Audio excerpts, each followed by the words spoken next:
Aloha, everybody, and welcome to this episode of the Triple F podcast, Faith and Family First. On this special edition of the Triple F podcast, I'm going to be interviewing Luke Niforatos, the Executive Vice President of Smart Approaches to Marijuana. And we're going to discuss why marijuana usage in Hawaii, when they create it for recreational purposes, is not going to be the best thing for our beautiful state. So stay tuned for that.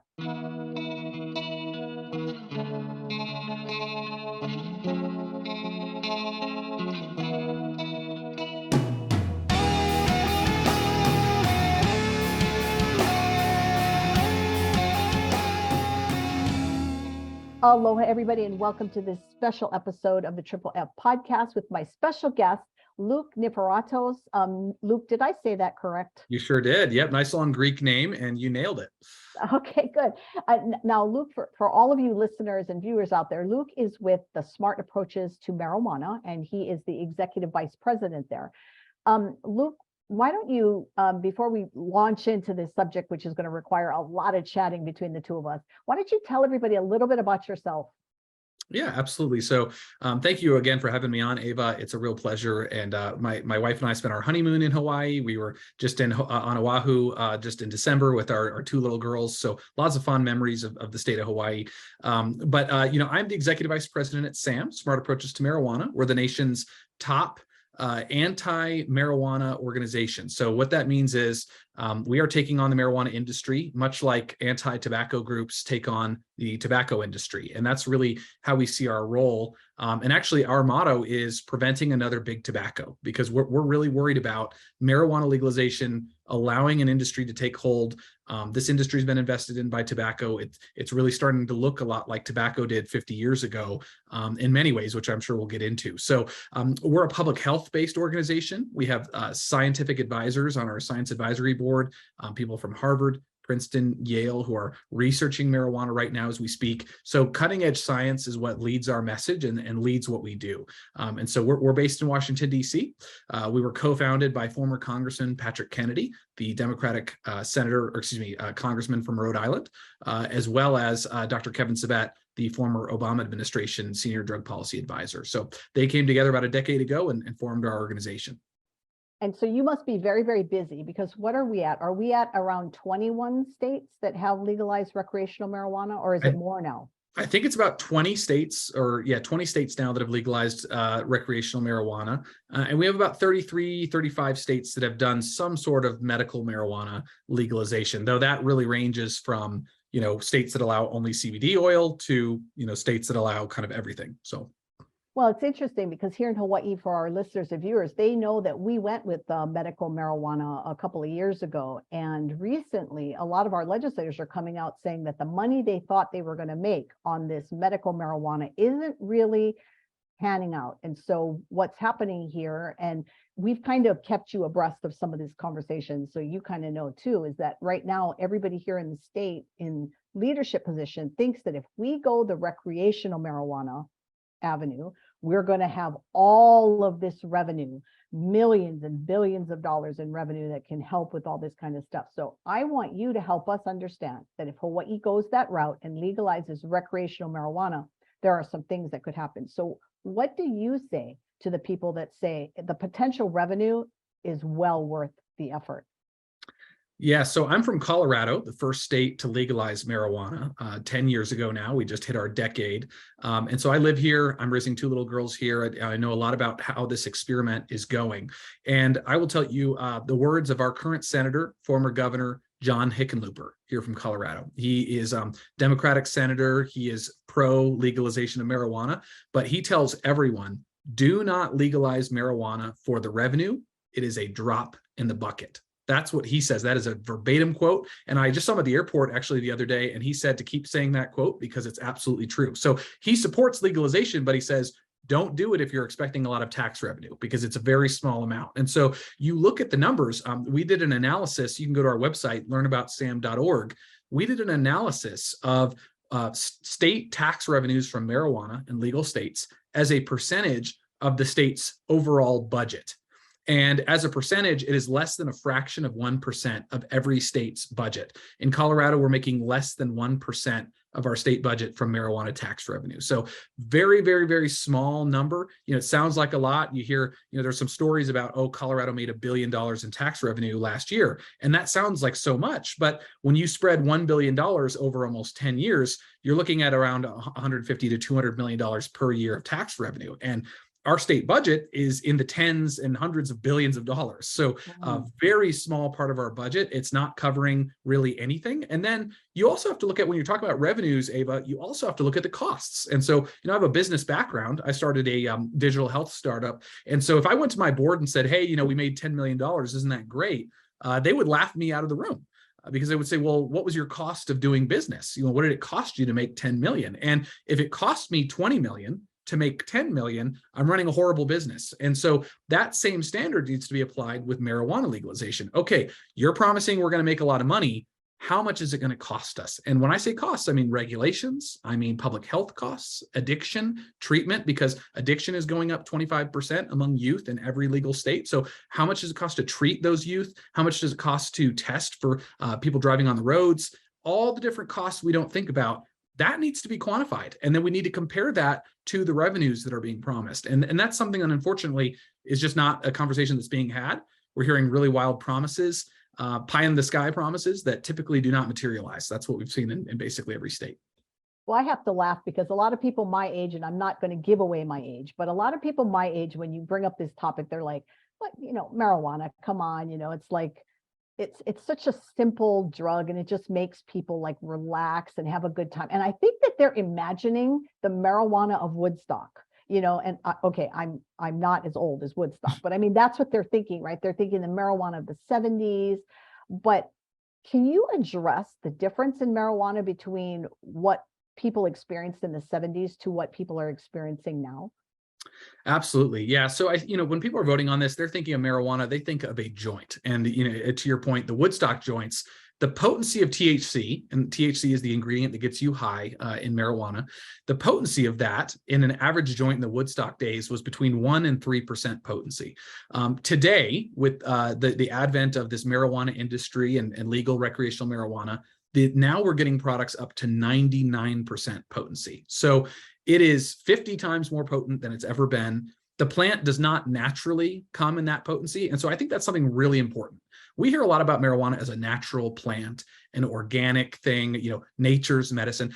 Some people even say, Luke, God created the marijuana plant, so therefore we should use it. And I respond and say, well, God created the tree of the knowledge of good and evil and said we shouldn't eat from it. He also created poison ivy, and we don't smoke poison ivy. And, there's also willow tree bark that creates aspirin, and we don't all grow willow trees in our backyards to get aspirin either. So just because something may come naturally doesn't mean that we should all use it and smoke it, that first of all. But second of all, we're not even talking about a natural plant anymore.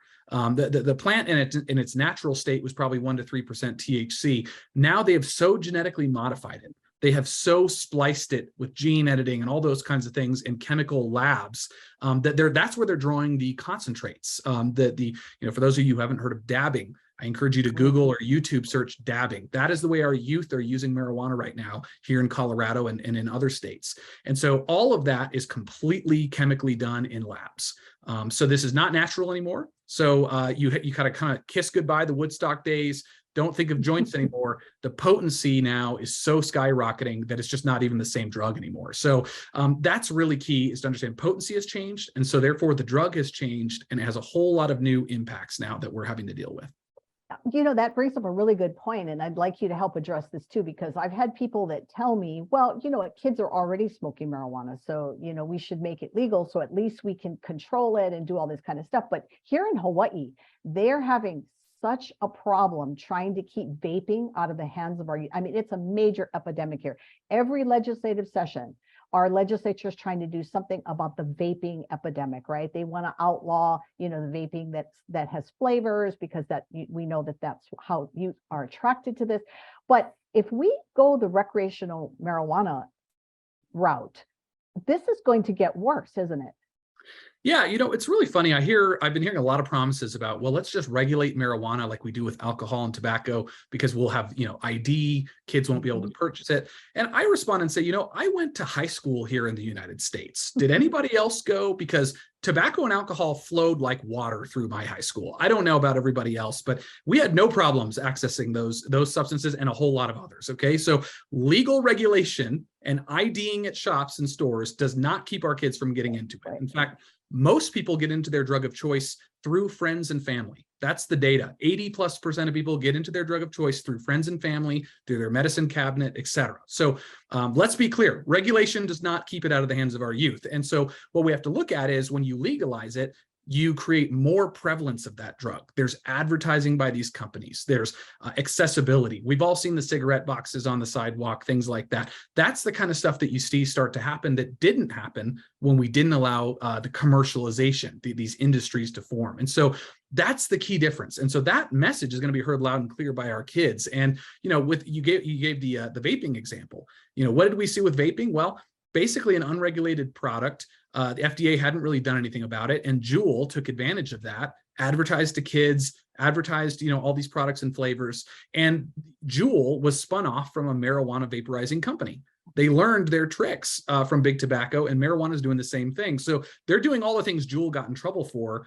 The company's called PAX, and they're marketing marijuana vaporizers to kids using cartoon characters and all kinds of things. So, when you legalize it, an industry forms, it's commercialized. That's this legislation you're looking at in Hawaii is commercialization, allows advertising, promotion, and much more of these products. And so that's what impacts our youth. And what I'll tell you finally is, you mentioned some youth are using these drugs already, marijuana already. Well, somebody's using all the drugs, at all times. That doesn't mean that we should just legalize it because some people are always going to be using these products. The idea is, we want to try to keep that number as low as possible. And so what I can tell you is youth use of drugs that are illegal is very much less than youth use of drugs that are legal. Okay, so in other words, alcohol and tobacco, large numbers of youth have gotten into those drugs. Drugs that are legally prohibited, like marijuana, cocaine, heroin, etc., much fewer people, literally a third of the people use them than use illegal drugs. So clearly, keeping something illegal sends a strong message to our youth and sends a strong message to the public that we shouldn't use it. And so the moment you lift that law and you allow companies to advertise, like big tobacco companies, which that's what they're doing, and big alcohol, and even big pharma is getting in on the game. When you allow that to happen, it's awfully hard to keep the numbers of people using and addicted down. And so that's what we have to think about in Hawaii. It's really interesting because when you think about the messaging, right, that the kids are getting, and there's another point I want you to address too, which is the argument that, well, what about alcohol? Alcohol is legal and we don't want kids to have it. And so I do want you to address that. But when you talk about the messaging issue, I think very much of what these kids, right, because that's what they're saying. This is for adults. This is not legalization for children. And yet at the same time, what message, right, are we sending our kids? You've got parents coming home from work and it becomes legal. So they light up a joint because they've had a hard day at work, right?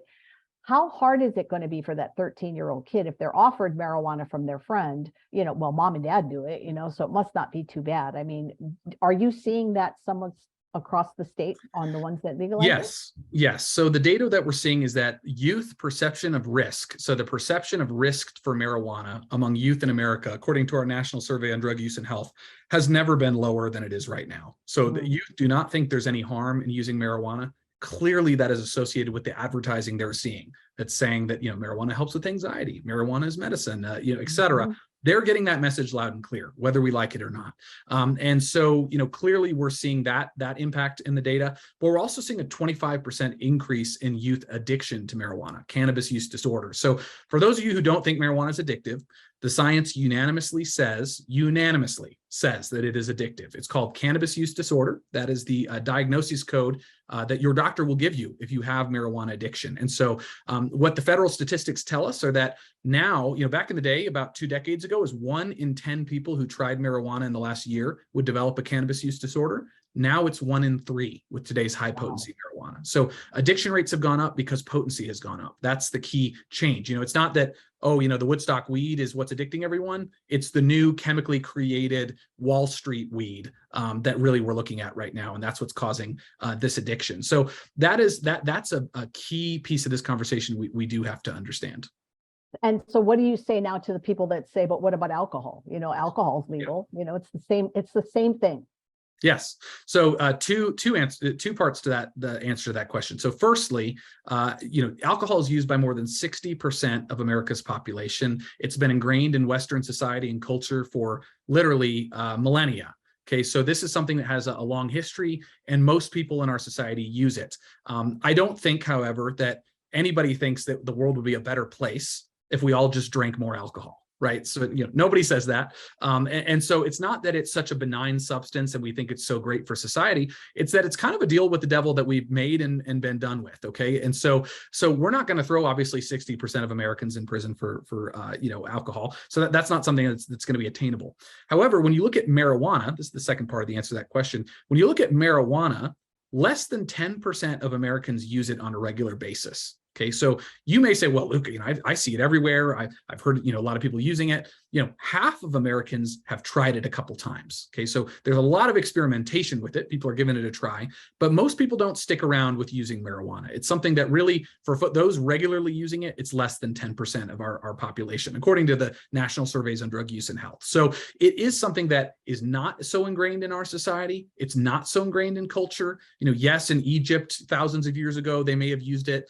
Some cultures, but it's not been so central as alcohol. And so it's something where we still have a choice. We still have a choice to say, do we want to keep this, the prevalence of this drug low, or do we want to allow it to be commercial and be widely used like alcohol and tobacco are? And so the final thing I'll say about alcohol is nobody thinks alcohol is going well in this country. More than 100,000 Americans die every year as it relates to alcohol. So alcohol-related deaths, 100,000 a year in this country, as well as it's responsible for about 6% of global cancer.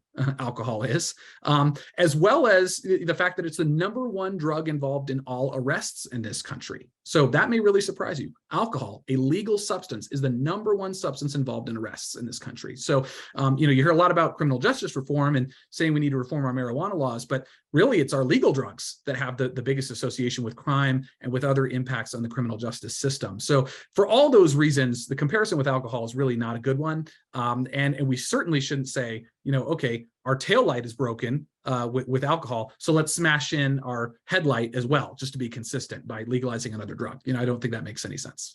Well, you bring up a very good point, because one of the there's several bills moving through the legislature this year that actually they want to increase penalties for the amount of alcohol that you have in your body, or they want to lessen that, right? So obviously our legislators are saying that to drive under the influence of alcohol is a problem. And so now we want to lower the limit here so that we can actually get some of these drunk drivers off the road. So let's talk about some of the darker aspects of the legalization of recreation. And so let's talk about drugged driving. How's that working out for Colorado? Yeah, so every state that's legalized marijuana has seen an increase in people dying on the roads from marijuana impaired drivers, every single one. So Colorado and Washington State have seen those numbers more than double. So that's twice the number of people dying on the roads from marijuana impaired drivers. Illinois saw a 30% increase. They legalized in 2019.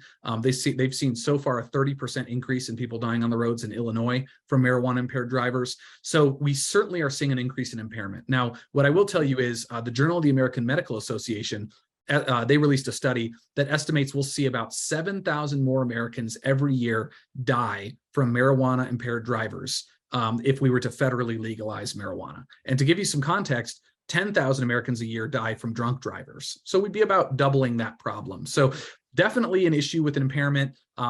Actually, here in Colorado, our Department of Transportation said we just reached another record high for people dying on the roads here in Colorado. And they said that they specifically called out marijuana impairment as one of the key drivers of that increase. So that is a big issue, impairment, increasing impairment on the roads. But the other thing we have to understand is we should not rush to legalize when we don't even have a roadside test for marijuana impairment. There's no roadside test for that is scientifically validated right now. And not only is there no test, there's also no per se limit. We all know the 0.08 limit for alcohol. There's no such limit for marijuana because we don't know how it metabolizes with your bloodstream, the period of time from when you use it to when it's no longer impairing your ability to drive. So these are huge, huge problems for transportation, for our roads, to keep families safe as they're going to school, school bus drivers, et cetera. Really, really big problems. And we lose nothing by waiting and saying, let's look at what happens with the other states. Let's wait till we have a roadside test. Let's wait till we have more science on this. We lose nothing by waiting. The only people who lose by waiting on a policy decision like this is the industry that has a lot of money to make and a lot of money to lose if a bill like this doesn't pass. Right. And I think that that's the thing we really have to think about is a lot of people that smoke marijuana, they could also be adding in the alcohol content or all the other things that could come with it. So this is just going to increase the problems to a way that we don't want here in Hawaii. So it is something to think about. Now, continuing down this dark path, what about edibles, right? Because once marijuana is legalized and we're talking about getting in the hands of kids, we know that the edibles follow. I mean, we're already seeing some of that here because of the medical marijuana edibles, which they weren't supposed to have, by the way, but the kids are getting access. So let's talk a little bit about that. Yeah, so there's a major study that was just released last week that a lot of people are talking about. You may have seen it on CNN and Politico and a few other publishers, but we've seen a 2,000% increase in youth poisonings from marijuana edibles. So all across the country, huge increases in kids being exposed. And what that looks like is, 0 to 5, 4-year-old grabbing a gummy bear, off the table that their parents left out that's got THC in it and eating it. Okay. So it's very sad what's happening, but the poisonings are going up. The exposures are going up.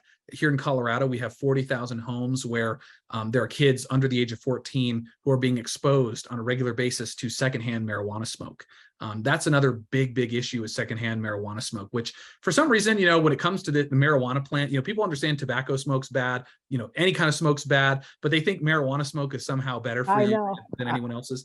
And but it's just not the case. So and actually there was another study that suggests maybe marijuana smoke is maybe even more carcinogenic than tobacco smoke. It's possible. That's an early research field there. But what we know for a fact is what the American Lung Association says on their website, which is that marijuana smoke and tobacco smoke are the same thing, same carcinogenic effects. And so that is a key thing we need to understand. And kids are being exposed to that here in Colorado in their own homes because their parents are using this. So that's another thing you have to understand is that, these policies laid with the best of intentions, nobody, I don't think in your Capitol building there in Hawaii is writing this law to say, let's expose more kids to marijuana smoke. I don't think any of them want that. But we can write these laws with the best of intentions, but they could have the worst effects and outcomes. And one of those effects you don't think about is, well, now parents are going to be using in the house. They'll be smoking a joint. They'll be eating edibles and leaving them out, not storing them securely. These are the kinds of things families have to think about. And I'll just give you a personal example. My daughters aren't quite old enough yet to go play at their friend's house, but I have some friends who are parents who do. And one of them told me the other day, he said, when my kid goes and plays at his friend's house, I have to call that kid's parents and say, hey, are you using marijuana edibles? Are they stored safely? Are they accessible for the kids? I need to know to make sure that they're going to be safe when they come over. And those are questions that Colorado's parents never had to ask before, that we do have to ask now because it's so normalized here in our state. That is just what you're saying is so important for the families here in Hawaii to really think about, that they're, people come to Hawaii, what they want to do is they want to experience the beauty of this beautiful place we call home.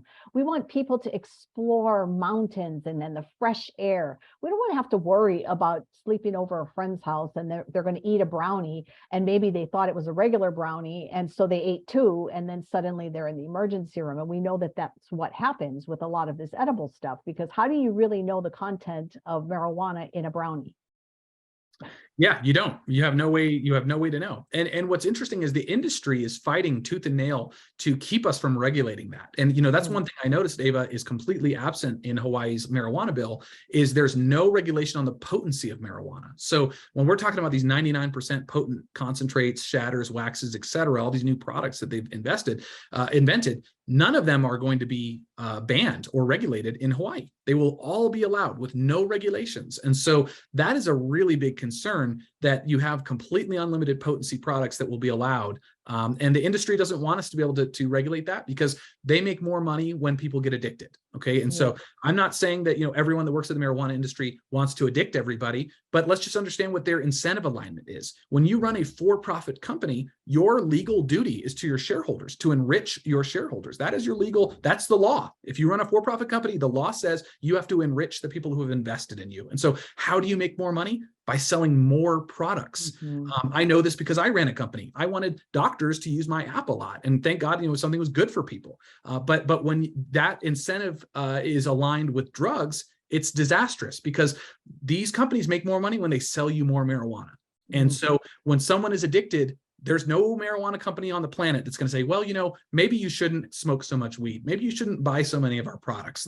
They're not nonprofits. They're not medical organizations. They are for-profit companies, and they will sell that addicted user as much weed as that person can buy, even if it's destroying their life. And so that's something that's important to understand is when you allow the profit motives to get involved in drugs, it can be very detrimental. And we need look no further than the opioid crisis, where companies stood to make a profit off of selling an addictive and harmful drug, and they sold it to all these people anyway. And they gave them thousands of pills with no responsibility. And that is exactly what's happening with marijuana now. Now so in this last couple of minutes, I also want to talk about the dark side of marijuana when it comes to the black market.